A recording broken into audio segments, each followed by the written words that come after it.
એટલે ઘઉં આ ઘઉં વેણવાને ચાલુ કર્યા છે. આ મોટા મોટા ઢગલા કર્યા છે. જુઓ ઘઉંના કેવા ઘઉં ભેગા થઈ છે. અને અમારા ભરતભાઈએ ઘઉં બોધી છે. આ ઉપાડી હેડે આવો જો કિલો ઘઉં થાય હો. હા 30 બોરી ઘઉં થવાના. 30 બોરી ને 30 બોરી તો ઘઉં થવાના છે. અને બીજામાં કેટલા થયા? બીજામાં ઘઉં કેટલા થયા? આમાં 30 બોરી ને પેલા 5 બોરી એટલે 35 બોરી ટોટલ. હા ઘઉંનો મોટો બધો ઢગલો કર્યો જુઓ. અમારા ખેડૂત હા અમારા ખેડૂતની મજૂરી જુઓ.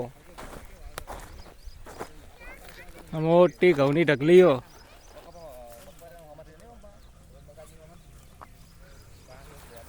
જોઈ રહ્યા મિત્રો, સપોર્ટ કરતા રહેજો અને પેજ પર નવા હોય તો ફોલો કરી દેજો. હાલ તમે જોઈ રહ્યા છો ઘઉં ભેગો કરવાના ચાલુ છે. તો વિડીયો પસંદ આવે તો મિત્રો જેટલો બને એટલો શેર કરજો. આ ખેડૂતની મજૂરી. આ બધા ઢગલા હજી ભેગા કરવાના છે. કેટલા પડ્યા તમે જોઈ શકો છો. બધા ઢગલા મોટી ઢગલી કરવાની છે. એ હું તમને બતાવી દઉં, જોઈ લો. આ પડી ઢગલી, એમાં અંદર બધા આ ઢગલા નાખવાના છે.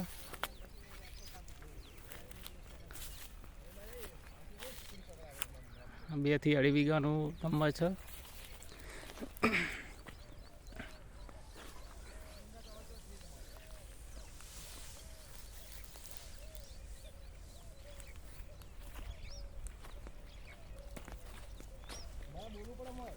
બોલ લીધું, હવે બોલ લીધું. ઈ તો એ થોડું જ બોલવાનું, ચાલુ જ છે બોલવાનું. તો એ જોઈ લી ઘઉં હાલ ઘઉં ભેગા કરો હોય ને બધા.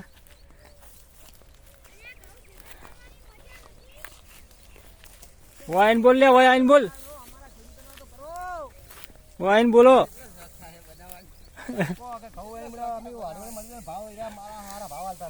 તાણા ખેડૂતો મજૂરી કરી કરી મરી જશે ઘઉં વાટી વાટીને, કુતરીઓ કડાઈ કડાઈને.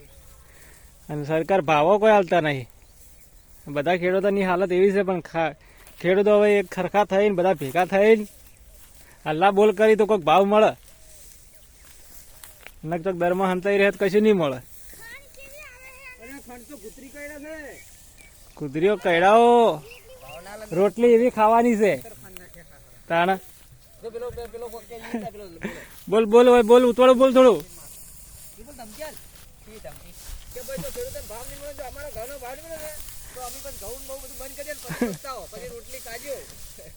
ના ભાઈ, પંજાબ જેવું કે આંદોલન કરવું પડશે. ઘઉં બહુ ડાયરેક્ટ ઉભા ને ઉભા છેડી નાખશો. હારી સોપશે તો ખાવું. હારી નહીં સોપવાની. 3 4 મહિનાની મહેનત છે. હારી આ ખેડૂતોની ખૂન પસીનાની મહેનત છે. બંધ કરી દેવાનો. હા તો આ તો જેટલો હેડ ને એટલો આગળ શેર કરજો મિત્રો, એટલે ખબર પડે બધા. હા અને પછી ફોલો કોણ કરશે? હા બસ. જય માતાજી મિત્રો.